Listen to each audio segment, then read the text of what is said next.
The cost item is always the second item in this list. So let's put this here, and then finally we're going to duplicate this whole thing one more time, and we'll use the third item, not for the cost, but we're going to use it for the ISBN.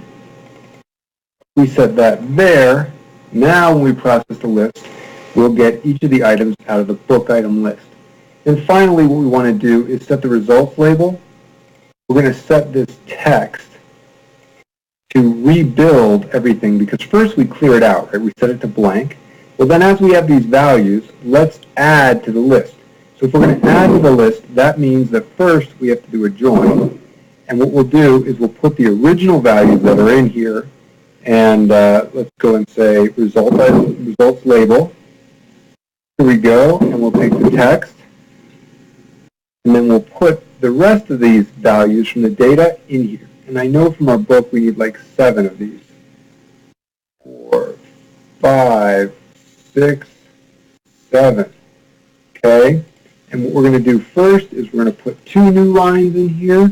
So character term new, so backspace n, and then what we want to do is put the global title. So let's go and see here, title, get one of these. We're also going to need a cost, and we're going to need the ISBN. Let's come back, and first we're going to put the title in here. Great. After that, we want to do a new line and an ISBN.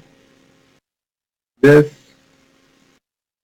new line, ISBN colon, and we'll put a space, I guess. And then we'll put the ISBN value down here. And then we want to put one more text value, which says the lowest price at Amazon or something like that. New line, lowest Amazon price, colon space, and then finally we'll put global price down here. So now if we go and run our app, and we've got the same thing here. There's an ISBN. So if I just do ISBN search, for example, I'm going to just click on this, clears it out, and it puts our values in the way we would expect to see them, right? Nicely broken up into different pieces where it's title, ISBN, and cost. And then if we go and do a search, so if we come in here and we clean it out and put dogs, D-O-G-S, and we just do search,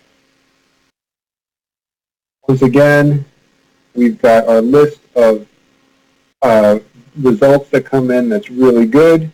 And then finally, oh shoot, if we open it up again, finally if we do this one more time and I hit the scan button, and I've got the book and I actually scan it, the value that comes back is precisely what we would expect. So it's doing exactly what we want, everybody. It looks like we've got Amazon at the bookstore working properly, and we're using TinyWebDB to communicate with an API, which is really kind of powerful. Our next assignment is going to utilize an API as well, and I think you'll have some fun with it because it should be a little bit closer to our heart. Good work, everybody. This is our last chapter, so it's now time for our mods.